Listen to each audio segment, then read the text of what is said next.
자, 그 다음에 이제 우리가 해야 될 게 회계 이론이에요. 회계 이론. 회계 이론을 이제 좀 지금부터 할 거예요. 자, 회계라고 하는 것 자체는 여러 가지 개념이 있어요. 회계라고 하는 개념 자체는. 회계라고 하는 것 자체는 첫 번째는 자, 장부 작성. 장부 작성이라고 하는 개념이 있어요. 회계라고 하는 자체는. 두 번째는 회계라고 하는 말 자체는 참고라는 뜻이 있어요. 참고. 회계라고 하는 말 자체는 두 가지 개념이 있어요. 하나는 장부 작성과 참고라고 하는 개념이 있어요. 이 두 가지를 같이 갖고 가야 돼. 머릿속에. 저희 참고는 뭘 말하는 거냐면 돈을 집어넣는 창고를 말하는 거. 돈을 집어넣는 창고 알았죠? 돈을 집어넣는 창고를 말한다 라고 보면 돼요. 자, 그런데 우리가 이제 이 장부 작성과 참고라고 하는 개념 자체가 하나의 개념이라는 걸 어떻게 알 수 있냐면 하나의 개념이에요. 어떻게 알 수 있냐면은 우리가 창고라는 것 자체가 현실 세계에선 창고 존재해야 안 해요. 현실 세계에서는. 현실 세계에서 현재 그 산업화되고 금융화된 그 시대에는 창고 존재 안 해. 안 하죠. 실제로는 이 창고를 뭐가 대행해요? 뭐 은행이 하죠. 은행. 알았죠? 은행이 하고 은행이 뭐예요? 정확하게 계좌죠, 계좌. 계좌가 이 창고가 되는 거예요. 알았죠? 자, 근데 볼게요. 자, 근데 이 창고라고 하는 것 자체를 우리가 현실 세계에 존재하지 않죠. 그러니까 현실적으로 우리가 존재는 하겠지, 어딘가 좀 있겠지만, 실제로 우리가 체감이 안 되잖아. 근데 이걸 우리가 눈으로 볼 수 있는 건 뭐로 볼 수 있냐면, 뭐로 볼 수 있어요? 장부로 볼 수 있는 거예요. 알죠? 그래서 창고란 말 자체는 장부랑 똑같은 말이에요. 그러니까 창고 관리란 말과 창고라고 하는 자체는 창고를 관리하기 위한 거고, 창고 관리란 말은 다시 말해서 장부 관리야. 알겠죠? 그래서 장부 작성과 창고라고 하는 개념 두 가지가 있고, 이 두 가지가 하나다. 라는 걸 이해를 하시면 돼요. 확인이라고 하는 말이 나오면 무조건. 됐죠? 자, 볼게요. 자, 회계 이론은 그 회계 구성 이론, 회계 통합 이론, 그다음에 회계 작성 이론, 회계 보고 이론, 회계 검사 이론. 이게 총 5개 파트로 구성되어 있어요. 자, 회계라고 하는 자체를 우리가 더 이해를 좀 할 필요가 있는 게 예산과 회계를 구분해서 이해를 할 필요가 있어요. 자, 그럼 이제 그림을 그려보면 어떻게 되냐면은 자, 우리가 이제 그 회계가 있어, 회계. 회계가 있어, 회계. 왜, 안 나와요? 아, 회계라는 게 있어요, 회계. 자, 회계라고 하는 건 제가 뭐라고 그랬죠, 제가?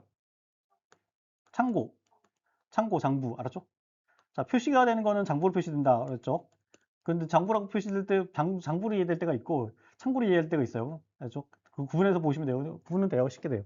자, 회계가 있어요. 창고라고 그랬죠? 자, 이 창고에 자, 예산과 회계를 구분해서 설명드리려고 그러는 거예요. 자, 돈이 들어와야겠죠. 이 창고에 돈이 들어와야겠죠. 돈이 들어와야겠지. 자, 돈이 얼마나 들어와야 되느냐? 얼마가 돈이 들어와야 되느냐를 1년에 걸쳐 돈이 얼마나 들어와야 되느냐를 기록한 문서가 뭐가 되냐면 이거 뭐예요? 그렇죠. 이게 예산이야. 이게 예산이에요. 자, 그럼 예산과 회계는 관련이 있어 없어요? 엄청난 관련이 있는 거죠. 자, 이 회계라고 하는 이 창고를 관리하는 게 자, 돈이 들어와야 되잖아. 핵심은 돈이 얼마나 들어올지를 정해놓은 것을 예산이라고 불러요. 알았죠? 이것을 예산 중에 무슨 예산이라고 부르냐면 세입 예산이라고 불러. 이해됐죠? 자, 그 다음에 여기 창고에 돈이 나가야 되겠잖아. 창고에 있으면 안 되죠. 돈이 나가야겠죠? 자, 돈이 나가야 돼요. 돈이 나가는 것을 관리하는 문서가 뭐예요? 이것도 예산이죠. 이것을 무슨 예산을 불러요? 세출 예산이라고 불러요. 알았죠? 됐죠? 이게 세출 예산이에요. 자, 그러면 여기서 장부라고 하는 것 자체가 이 장부 자체가 아니 돈 들어왔다 이렇게 돈 나가면 끝나는 거 아니냐라고 하는데 그러면 이제 저기 장부 관리라는 게 자체가 뭐 필요가 있느냐라고 할 수 있겠죠. 근데 실제로는 이 창고는 일반적으로 몇 개를 만들어요? 한 개를 만들라고 그랬잖아. 자, 그러면 또 어떤 일이 벌어지냐면 돈이 이 예산이라고 하는 목적으로 나가는 게 아니고 다른 목적으로 들었다 나갔다가 해요. 그리고 창고가 우리가 한 개만 있다고 그랬지만 실제로 창고는 여러 개 있을 수 있어요. 그럼 돈이 나갔다 들어왔다를 기록을 남겨야 돼, 안 남겨야 돼? 남겨놔야 돼요. 그러면 그걸 뭐야? 장부죠. 그게 장부예요. 알았죠? 그러면 이제 이해된 거예요. 그러면 이제 여러분들 이해된 거야. 예산과 회계의 관계가 이해된 거예요. 알았죠? 우린 지금 그 회계를 하려고 그러는 거야. 그 중에 회계를 하려고 하는 거예요. 알았죠? 이해됐죠? 자, 갑니다. 그래서 예산이라고 하는 것과 회계를 구분을 할 수 있으면 이제 눈에 딱딱딱딱 그림 보여져요. 자, 먼저 볼게요. 회계 구성 이론부터 볼게요. 회계 구성 이론은 우리나라 이론밖에 없어요. 자, 회계를 어떻게 구성할 수 있느냐라고 하는 게 질문이야. 회계를 어떻게 구성할 수 있을까라고 하는 게 질문이고, 이 질문은 다른 말로 해서 창고를 몇 개를 둘 수 있느냐, 돈을 관리하는 창고를 몇 개를 둬야 되느냐, 이거예요. 알았죠? 자, 우리나라는 회계를 일반 회계, 특별회계, 기금으로 구성할 수 있다라고 주장을 해요. 다시 말해서 일반 회계 창고, 그 다음에 특별회계 창고, 기금 창고, 이 세 개의 유형으로 창고를 둘 수 있다라고 주장하는 이론이 우리나라의 회계 구성 이론이에요. 이제 쉽죠? 머릿속에 딱 들어오죠? 됐죠? 자, 그래서 일반 회계 같은 경우는, 자, 정의가 이거야. 일반 회계 창고라고 하는 것을 만들 수 있고, 그 다음에 특별회계는 많아요. 그 다음에 기금도 엄청 많아. 알았죠? 이렇게 창고를 만들 수 있다는 거예요. 알았죠? 자, 그럼 요거 각각의 특징들을 우리나라는 규정해 놨어. 특징들을. 자, 우리나라 일반 회계는, 자, 조세 수입을 세입으로 하고, 요걸 채울 때는 조세 수입으로 채우고, 국가의 일반적 지출을 충당하기 위해서 일반 회계 설치한다. 국가의 일반적 세출을 충당하기 위해서, 일반적 지출을 위해서 일반 회계라고 하는 창고를 둔다라고 해요. 우리나라는. 됐죠? 자, 그 다음에 두 번째, 특별회계. 특별회계는 세입과 세출 둘 다 있어요. 자, 국가재정법상에서 국가에서 특정한 사업을 운영하고자 할 때, 특정한 자금을 보유하고 운영하고자 할 때, 특정한 세입을 특정한 지출을 충당하기 위해서 특별회계를 설치한다라고 해요. 알았죠? 그러니까 쉽게 말해서 만약에 특별회계는 특정한 사업을 목적으로 별도로 만들어 놓는 거야. 알았죠? 특정한 사업을 별도로 만들어 놓는 거예요. 그럼 이거는 들어오는 돈하고 나가는 돈하고 이게 연결돼 있어, 안 돼 있어요? 연결돼 있어요. 알았죠?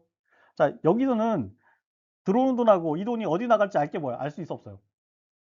네? 이 돈이 들어왔어. 1원이 들어왔어요. 그럼 이 돈은 어디로 갈지 알 수 있어, 없어? 들어오는 때는. 알 수 없지. 일반회계에서는. 자, 창고에 돈이 들어왔어요. 그럼 돈이라는 돈이 들어왔어. 예? 예?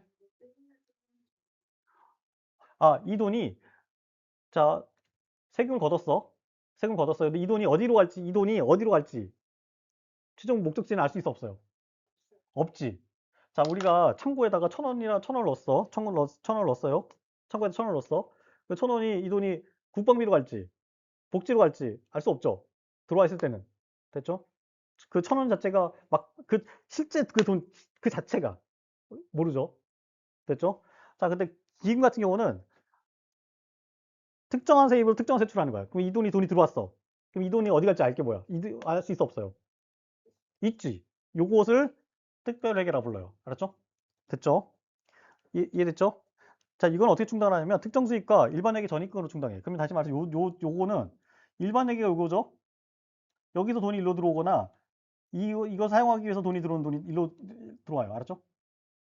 특정하게 이것을 지출을 위해서 특정하게 들어오는 돈, 이것을 특정 수입이라 부르고, 특정 수입하고 일반 회계 돈으로 요걸 채워요. 알았죠? 뭘 채운다? 특별회계. 특별회계라고 하는 창고, 고가는 채운다.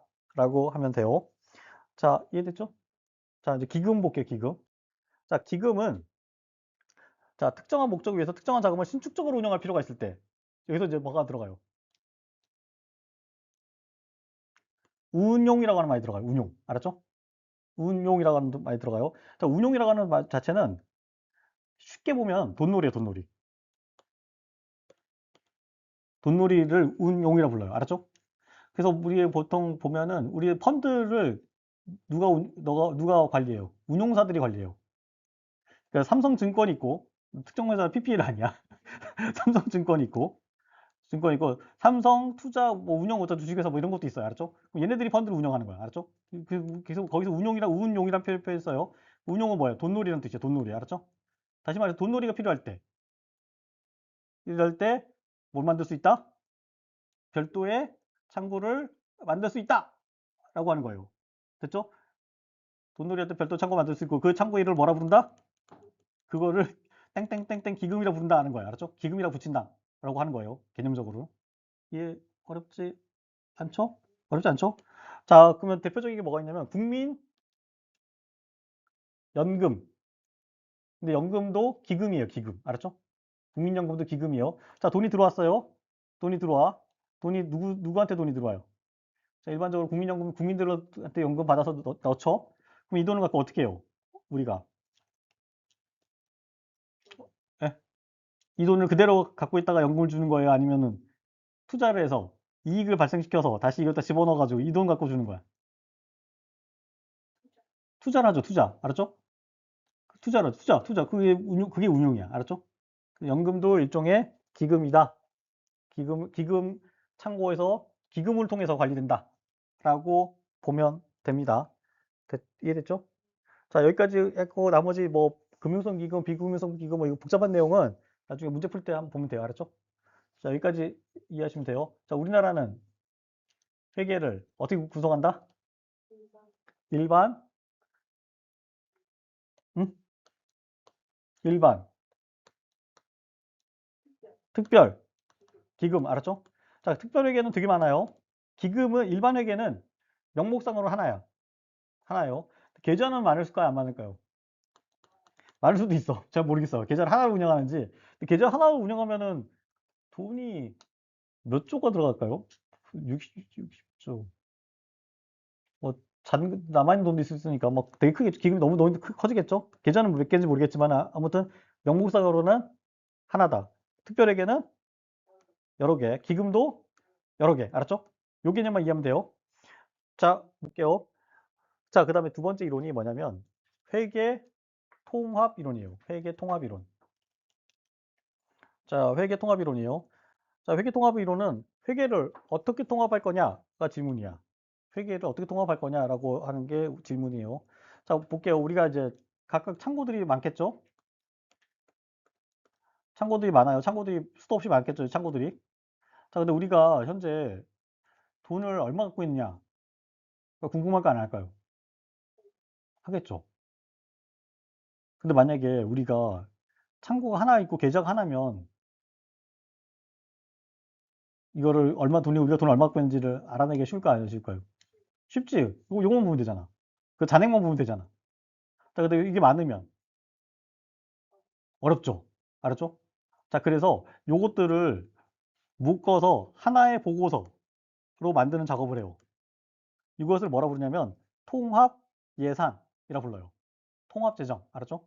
통합 재정이다라고 불러요. 자, 분리되어 있는 회계를 어떻게 통합하자? 회계 하나로 통합하자가 통합 예산 이론이다라고 보면 돼요. 이해됐죠? 이거는 뭐 필요성 있을 것 같아요? 없을 것 같아요. 실제로. 계좌가 막 되게 많아. 이럴 때 다 하나로 모아서 보고서를 하나로 만들어주면 좋죠. 알았죠? 근데 이거 누구한테 좋을까요? 대통령이나 재정당국한테는 좋겠죠. 이거 우리가 돈 얼마 갖고 있는지를 알 수 있으니까. 됐죠?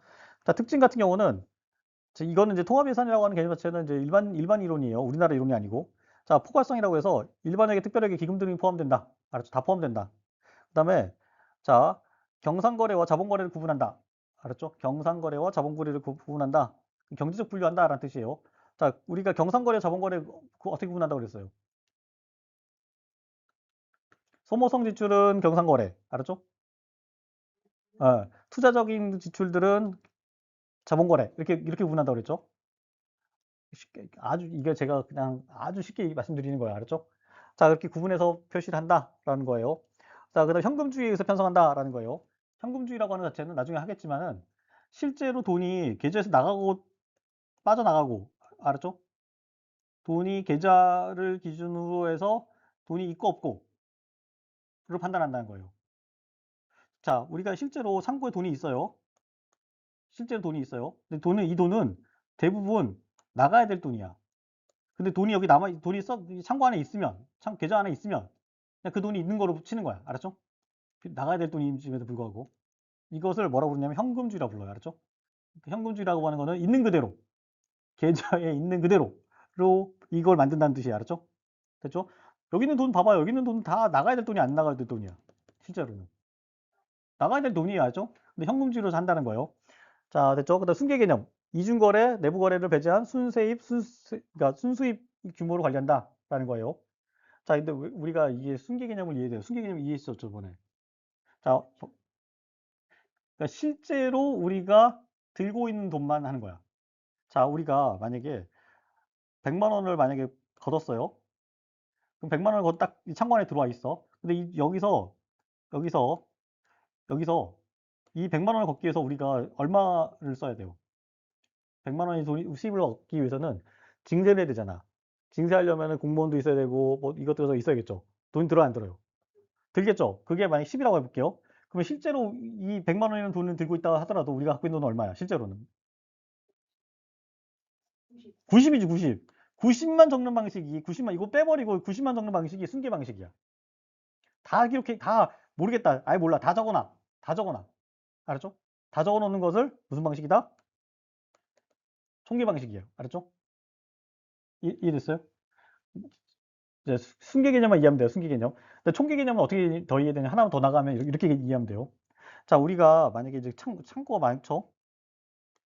창고가 있어요. 자, 돈이 들어갔다 나갔다 들어갔다 나갔다 들어갔다 나갔다 막 해요. 어떤 일이 벌어지냐면 실제로 내가 들고 있는 돈보다 장부상에 돈이 더 많아. 돈이 나갔다가 들어왔다가 들어왔다 나갔다 들어왔다 나갔다 막 이러면 왔다 갔다 해요. 이해됐어요? 자, 그렇게 되면은 뭔가 껴요. 노이즈가 끼는 거야.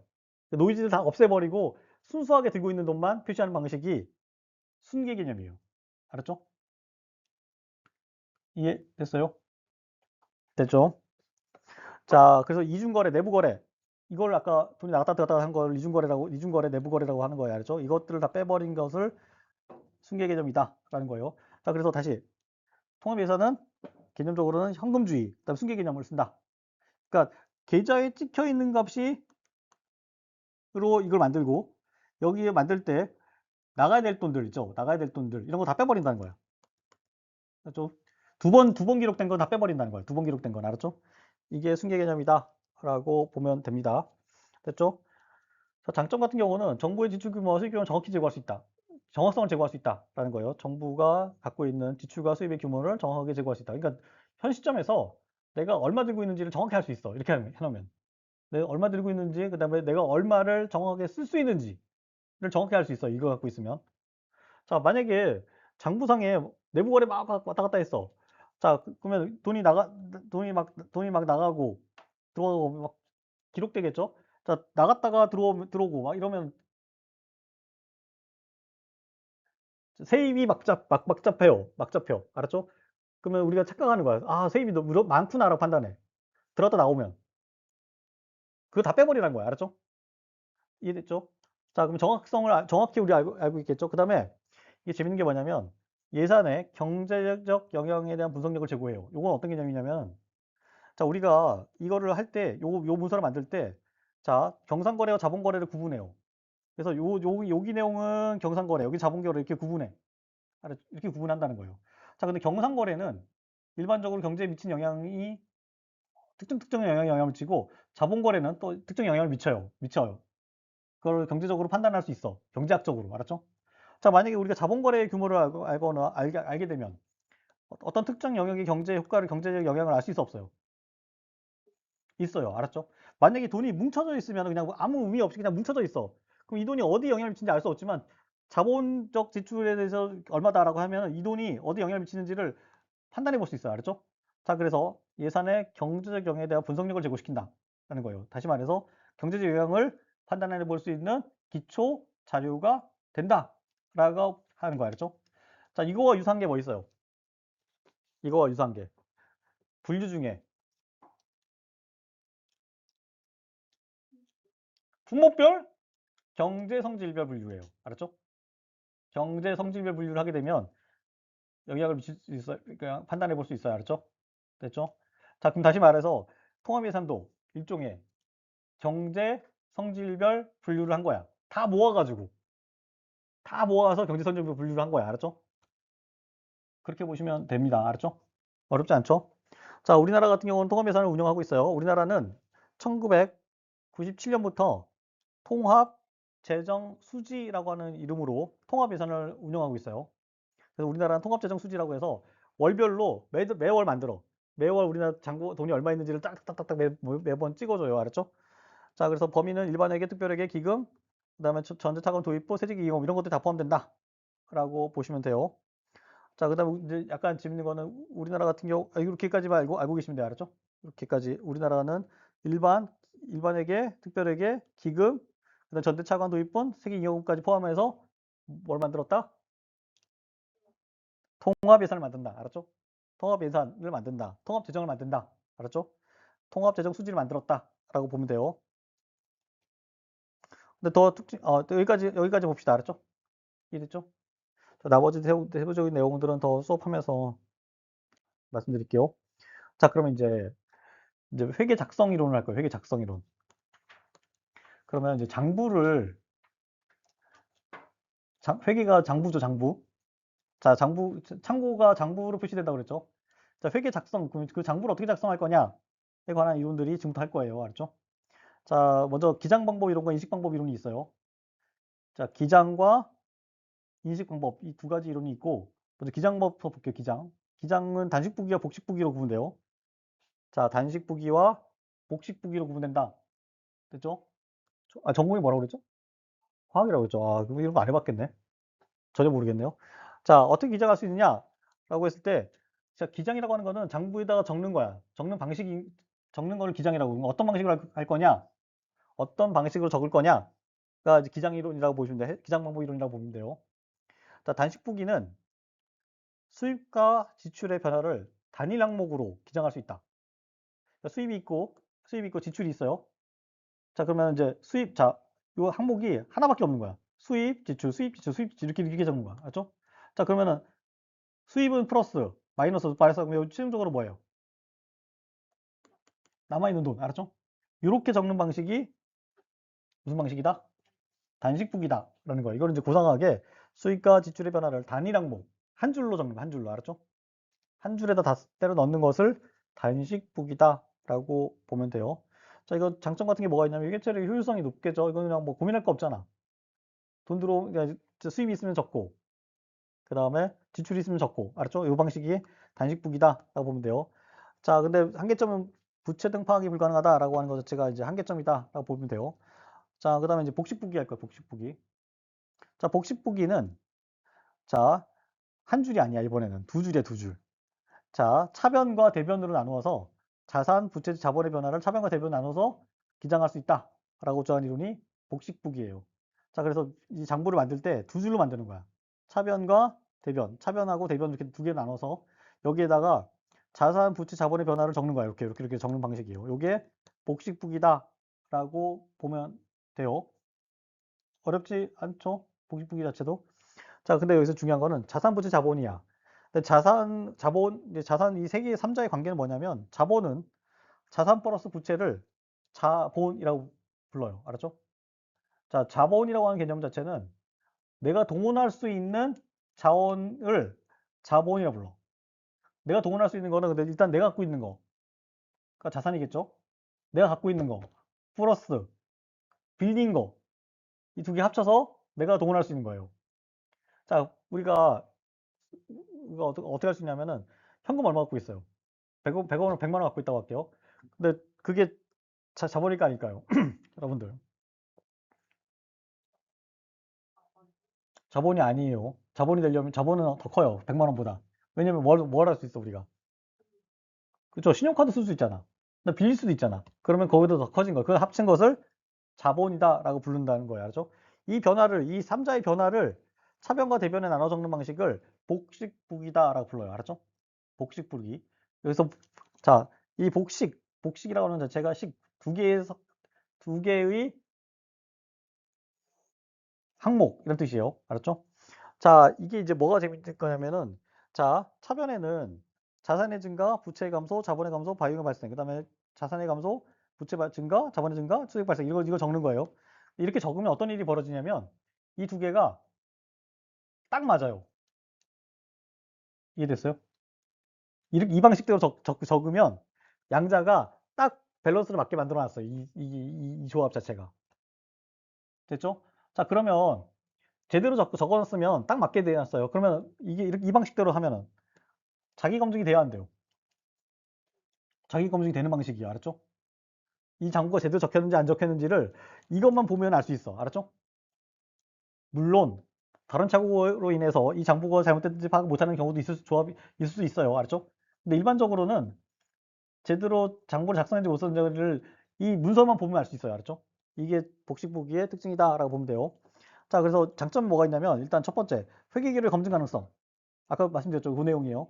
자, 그다음에 총량을 파악 가능해요. 왜 총량 파악 가능할까요? 응? 어? 아, 부채가 적혀져요. 부채. 총량. 알았죠? 내가 쓰고 있는 자원의 총량을 파악이 가능해. 만약에 이렇게 적어 놓으면 수익과 지출만 적어 놓으면 내가 운영하고 있는 모든 자원이 표시가 돼 안 돼요. 안 돼요. 알았죠? 알았죠? 자, 지출이 됐죠? 총 파악이 안 돼요. 자, 총량 파악이 된다. 복식부기일 경우에는. 자, 그다음에 정보의 적시성을 제고해요. 정보의 적시성을 제고한다라는 거예요. 2월을 반영해줘, 2월. 근데 우리가 돈이라고 하는 거 제가 있죠. 근데 돈이 만약에 이 돈은 올해 못 썼어. 넘어가야 될 돈이야. 넘어가야 될 돈이야. 근데 복식부기 상에서는 이 넘어갈 돈을 표시해 줄 수가 있어요. 그럼 이 돈을 빼버리고 판단해야겠지. 그럼 장부상으로 내가 들고 있는 돈이 얼마인지 파악할 수 있겠죠. 그래서 이것을 현재 내가 만약에 2월에 돈이 현재 시점에 적혀져 있으면 내가 착각해 안 착각해? 착각해요. 그 착각을 없애주는 것을 복식북이에요. 저 착각을 없애주는 게. 그런데 그것을 정보의 적시성의 재고다라는 거예요. 장부에 적혀져 있는 그 숫자가 현 시점에서의 나의 상황을 보여준다는 뜻이야. 됐죠? 자, 단점 뭐가 있냐면 이렇게 만들려면 쉬워요, 어려워요? 어려워요. 알았죠? 그래서 회계 처리에 비용 증가가 증가해서 비효율성이 발생한다라고 해요. 그럴 것 같죠? 이해됐죠? 자, 됐죠? 근데 우리가 이제 하나 당부하고 싶은 거는 뭐 미리 좀 기억해 두세요. 어떤 경우에 어떤 시험 문제 나오냐면 차변에 뭐가 들어가는지 대변에 뭐가 들어가는지가 가끔 시험 문제 나와요. 가끔. 그렇죠? 그래서 차변에는 자산 증가, 부채 감소, 자본 감소, 비용 발생. 이걸 한번 판단해 볼 수 있어야 돼요. 외우고 있어야 돼. 자, 그래서 한쪽에는 자산, 부채, 자본, 이거 원세트죠? 증가, 감소, 비용 발생. 이렇게 되는 거야. 차변은. 요거 하나만 외워두면 되죠? 한쪽만. 그럼 대변 쪽은 그냥 반대니까 외워지겠죠? 되겠죠? 차변은 자산 증가, 부채 감소, 자본 감소. 차변에는 자산의 증가만 적는다. 뭐 이런 식으로 외워두면 돼요. 이해됐죠? 됐죠? 갑니다. 자, 그다음에 이제 인식 방법 이론이에요. 인식 방법. 자, 그러면은 그 앞에서 기장 방법 이론은 장부의 모양을 한 거예요. 장부의 모양. 그러니까 이건 복식, 단식, 장부의 모양이고. 자, 그럼 여기 적는 거예요. 여기 언제 적을 거냐, 무엇을 적을 거냐가 인식 방법이에요. 알았죠? 자, 볼게요. 여기는 현금주의와 발생주의가 있다라고 할 수 있어요. 현금주의는 현금의 수치 또는 지급, 현금이 들어오고 나가고 하는 시점에 현금의 변화를 적는 거예요. 이게 현금주의다라고 보면 됩니다. 자, 만약에 이제 돈이 딱 들어오는 시점에 장부에다 적는 거야, 돈을. 알았죠? 돈이 들어오는 시점. 그다음 돈이 나가는 시점에 장부를 적는 거예요. 알았죠? 이 방식이 현금주의 방식이다라고 보면 됩니다. 장점 같은 경우는 절차가 간편하죠. 통제도 용이하고. 그다음에 회계 처리 객관성, 외형상 수치 균형 확보도 용이하고. 단점은 자, 비용 편익 분석, 그다음에 재정 성과 평가, 재정 성과 측정 곤란, 뭐 이런 것들 단점이 있어요. 이거 나중에 설명드릴게요. 알았죠? 자, 현금주의가 대표적으로 아까 어디 나왔어요? 현금주의가. 오케이. 그 정도라도 하면 돼요.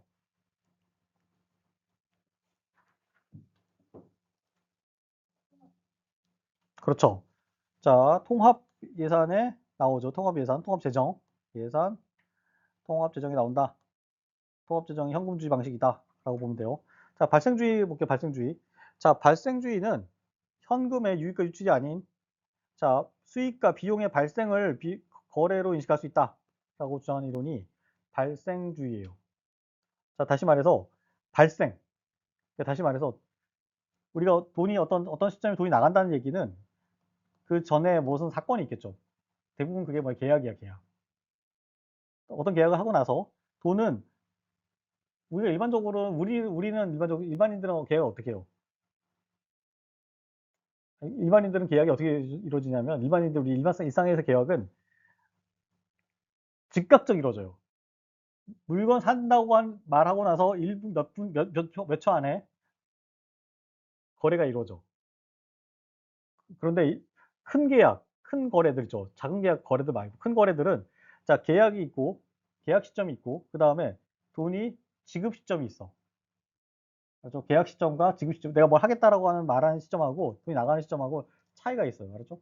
자 근데 언제 장부이익 적느냐? 요때 적는 거야. 계약을 했던 시점에 적는 거예요. 계약을 했던 시점에. 알았죠? 계약이라고 하는 것 자체는 뭐 돈을 받을 때도 받는 계약도 있을 수 있고 돈을 주는 계약도 있을 수 있겠죠. 그 시점에 줄 돈과 나올 돈을 기록하는 방식이 발생주의다라 불러요. 발생주의. 알았죠? 이해됐죠? 자, 그러면 우리가 자, 앞에서 여기 있죠. 비용 편입 분석과 거래 실질 및 원가 반영이라고 하는 측면만 좀 보면 돼요. 이거 먼저 하나 보고 갈게요.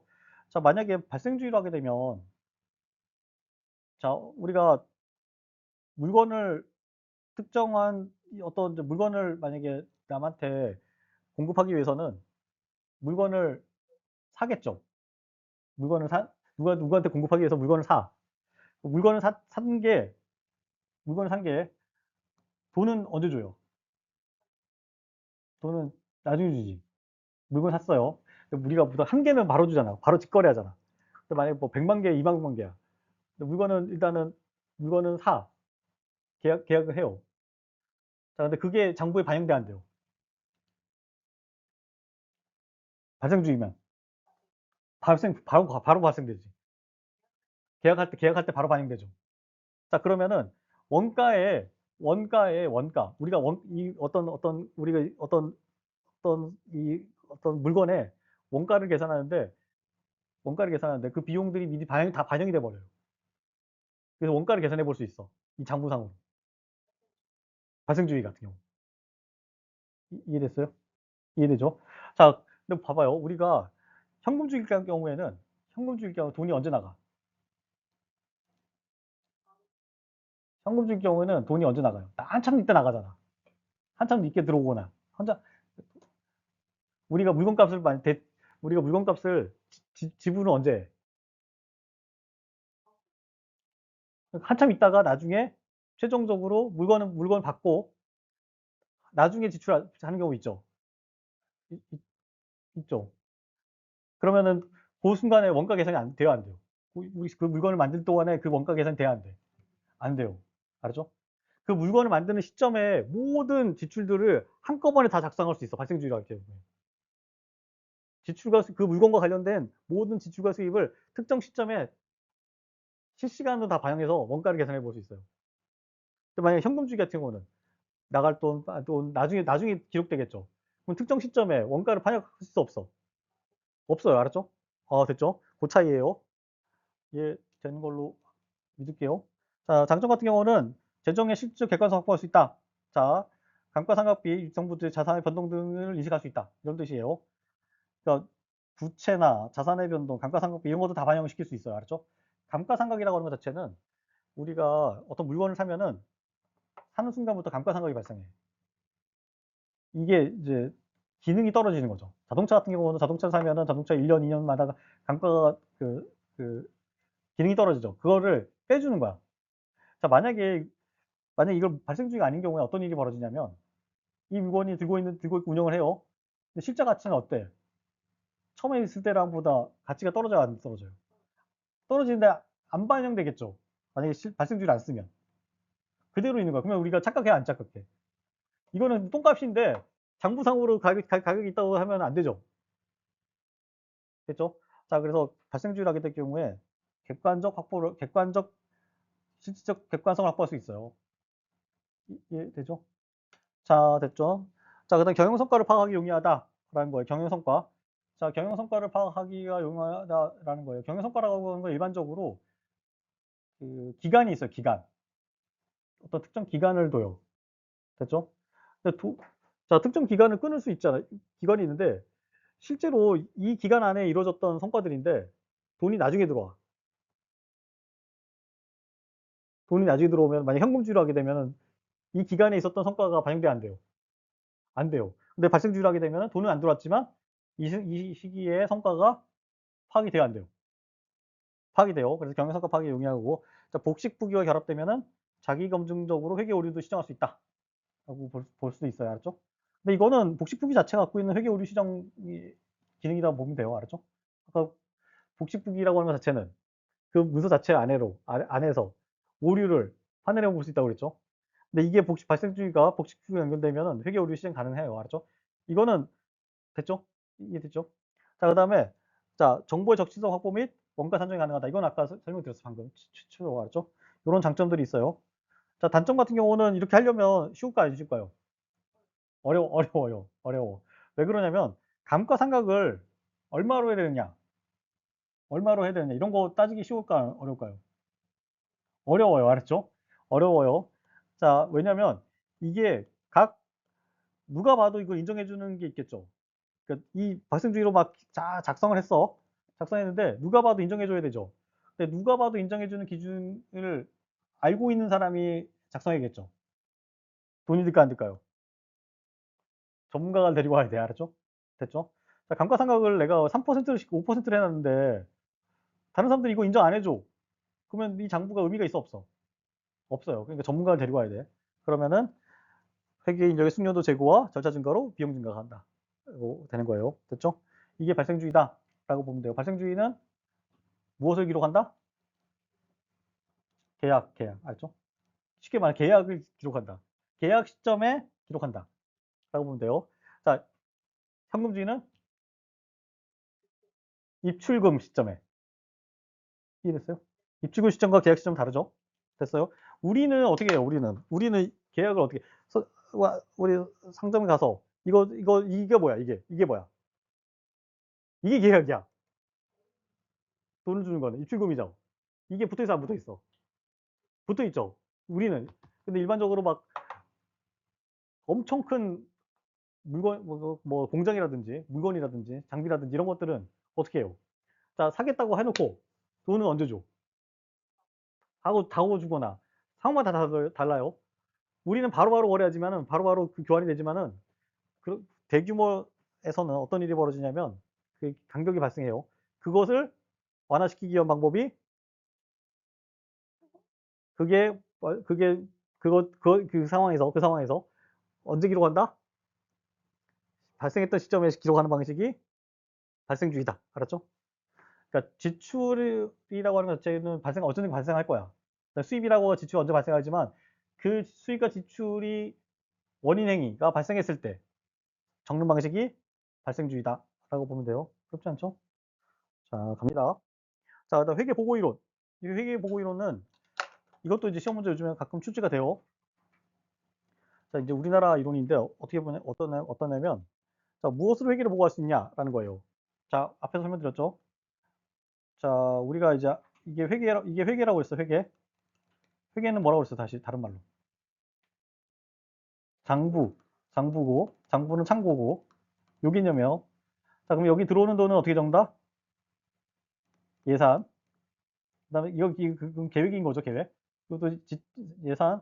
이것도 계획이죠. 지출, 계획. 둘 다 예산 계획이에요. 수입 계획과 지출 계획이야. 알았죠? 이렇게 연결돼 있어요. 이렇게. 됐죠? 자, 그러면 이제 우리가 이걸 갖고 이제 돈은 들어오고 돈은 나가고 하겠죠? 그다음에 이 회계간에 거래가 왔다 갔다 해요, 안 해요? 회계간에 거래가 왔다 갔다 해요. 알았죠? 회계간에 거래가 왔다 갔다 해. 자, 그럼 이것들을 다 기록을 하는 거예요. 기록을 장부로 작성을 쫙 해요. 알았죠? 작성하는데 이 상황을 이 상황을 보고 싶은 거예요. 이게 돌아가는 상황을 파악하고 싶은 거야. 그럼 어떻게 파악할 거냐? 어떻게 파악할 거냐가 질문이야. 알았죠? 여기에 대해서 답을 하고 있는 이론이 회계 보고 이론이다. 라고 보면 돼요. 우리나라는 재무제표로 회계를 보고할 수 있다라는 거예요. 요 돌아가는 상황을 돈은 막 들어오고 자, 이건 계획이었고 지출이고, 그러면 실제로 요거에 맞춰서 돈이 들어오겠죠? 그 돈이 막 나가겠지? 그 돈이 왔다 갔다, 회계 상황에서 왔다 갔다 하겠죠? 맞죠? 그 다음에 회계 안에 기존에 돈이 남아있는 돈이 있을까 없을까요? 있겠죠? 그 다음에 만약 발생주의로 하게 될 경우에는 뭐가 들어갈 수 있어요? 이게. 응? 부채도 들어가고, 뭐도 들어가요? 자산도 들어가고, 알았죠? 자산, 땅도 뭐, 땅 들고 뭐, 기계 뭐 다 들어가는 거 알죠? 다 들어가요. 그럼 이 안에 막 있겠죠? 이 안에 막 복잡하게 있겠지? 그럼 요것들이 막 변화하는 과정들을 적는 것을 이 상황을 보고 알고 싶겠죠. 요 상황을 어떻게 알 수 있냐라고 했을 때 우리나라는 재무제표로 알 수 있다라고 하는 거예요. 알았죠? 재무제표는 뭐냐면 재무와 관련된 제표, 여러 가지 표를 재무제표라 불러. 재무와 관련된 여러 표를 재무제표라 불러요. 알죠? 그 재무제표는 총 4가지가 있어요. 많이 들어봤을 거예요. 재정 상태표, 그 다음에 재정 운용표, 그 다음에 순자산 변동표, 현금 흐름 보고서 이렇게 돼 있어요. 알았죠? 자, 재정 상태표, 재정 운영표, 순자산 변동표, 현금 흐름 보고서 여기 4가지가 있다라는 거예요. 이해 됐어요? 안 됐어요? 됐죠? 자, 근데 이제 이거는 민간 부분하고 똑같아요. 민간 부분에 있는 거는 이 가로가 되는 게 민간 부분이야. 민간에서는 재정 상태표를 대차 대조표라 불러요. 됐죠?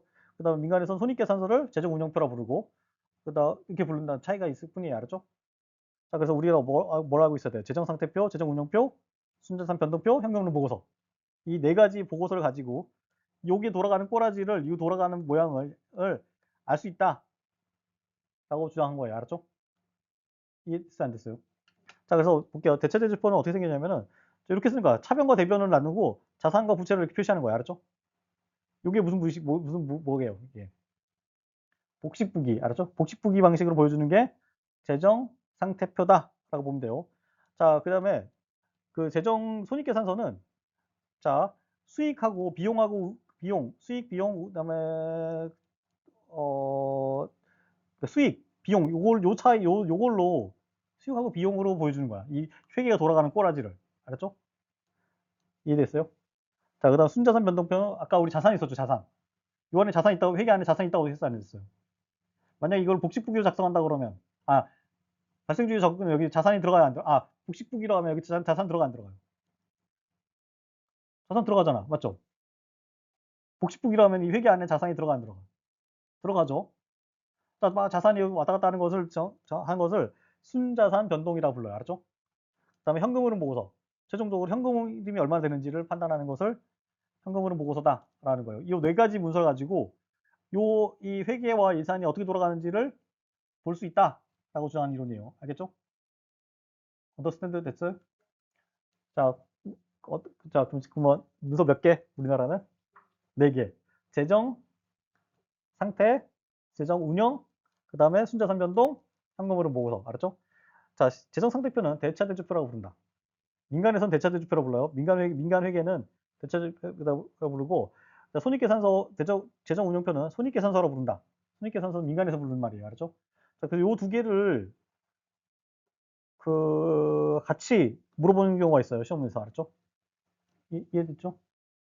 어렵지 않아요. 자, 이게 이제 우리나라 회계 보고 이론이다라고 보면 됩니다. 자, 마지막 회계 보고를 했어요. 회계 보고 했어. 그럼 이제 이거를 뭘 해야 되냐면 최종적으로 뭐 해야 돼요? 맞는지 안 맞는지 확인을 해야겠죠. 이것을 회계 검사다라 불러요. 회계 검사. 알았죠? 회계 검사라고 불러요. 자, 회계 검사는 어떻게 회계 검사를 해야 될 거냐고 했을 때 우리나라는 감사원을 통해서 회계 검사를 해야 된다라고 주장해요. 감사원을 통해서 회계 검사를 해야 한다라고 불러요. 자, 감사원은 회계검사뿐만 아니라 결산의 확인과 공모에 대한 직무 감찰을 담당한다라는 거예요. 우리가 이 결산의 확인이 있었죠. 결산의 확인. 이 부분은 예산 결산에서 했었죠. 결산에서 감사원이 결산을 한다고 했었죠. 기억나죠? 자, 근데 얘네들은 뿐만 아니라 이 회계 검사를 한다는 거예요. 회계 검사. 이 회계 장부를 자, 쫙 확인해 본다는 거야. 제대로 나가는지 안 나가는지. 자, 결산의 확인은 뭐냐면 자, 이거예요. 자, 우리가 실제로 이렇게 결산서가 있어요. 결산서가 있어. 뭐 A 얼마 얼마 이렇게 썼어요. 썼다고 했어. 근데 요거는 뭐에 영향을 받아요? 이 결산은 예산에 영향을 받겠지. 예산에. 예산을. 자, 볼게요. 자, 이 회계야. 회계예요. 자, 이거만 이해하면 돼요. 회계가 있고. 자, 그러면 요거를 나갈 거를 계산했던 게 뭐야? 나가는 거를 계획했던 게요. 예산이죠. 세출 예산이 세출 예산. 세출 예산에 뭐 A에 얼마 이렇게 했죠. 자, 그럼 결산했어요. A에 얼마 썼다 이렇게 나갔겠죠. 자, 요 두 개를 제대로 썼는지를 확인하고 일단 여기에 맞게 썼는지를 확인하고 그다음에 요게 정말 썼는지를 확인하는 거야. 요걸 어떻게 확인할까요? 요거는. 응? 요걸 어떻게 확인하냐면은 이 세출 예산 이 세출은 결산서는 어떻게 확인하냐면 영수증을 봐요. 자, 여기 A에 XXX 쓰겠다고 했죠? 그럼 요 금액하고 요 금액 영수증 금액이 맞는지를 확인해 봐. 알았죠? 요게 뭐야? 요게 결산이야. 알았죠? 요게 결산이에요. 자, 요것도 누가 한다? 감사원이 하고. 됐죠? 자, 이 회계가 돌아가죠. 쭉쭉쭉 돌아가죠. 회계가 돌아가죠. 돈이 막 돌아가잖아. 근데 아까 회계는 문서가 몇 가지 있다고 그랬어요? 여러 개?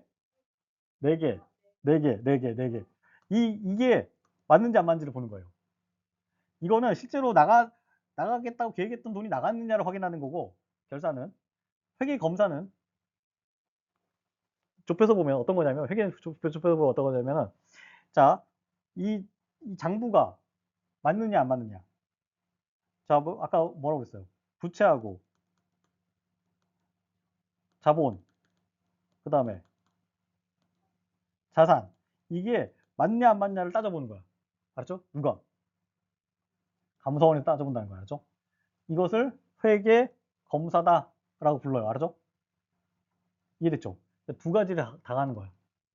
그러니까 실제로 돈이 나갔다 들었다 나갔다 들었다 나갔다 하면 결과적으로는 얼마가 있어? 최종적으로는 돈이 들었다 나갔다 하면은 나간 게 적당한 건지 들어간 게 맞는 건지 이거 왔다 갔다 한 게 맞는 건지 그 다음에 관심사가 뭐예요?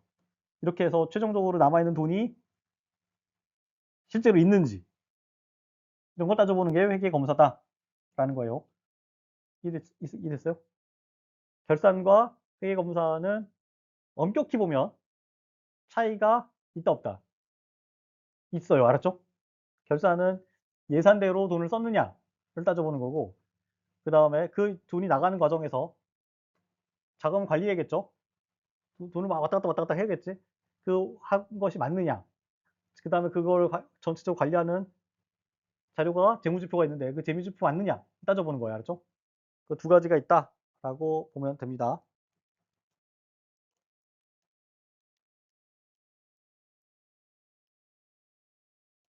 이해됐죠? 자, 나중에 또 회계검사 관련돼서 좀 상세하게 좀 다시 한번 설명을 드릴게요. 자, 그래서 이거를 회계검사를 두 가지 같이 아까 말한 결산과 같이 보는 사람도 있고 떨어뜨려서 보는 사람도 있어요. 알았죠? 근데 우리가 둘 다 알고 있으면 되겠죠. 둘 다. 이해됐죠? 자, 여기까지 해서 회계 검사 이론까지 했어요. 자,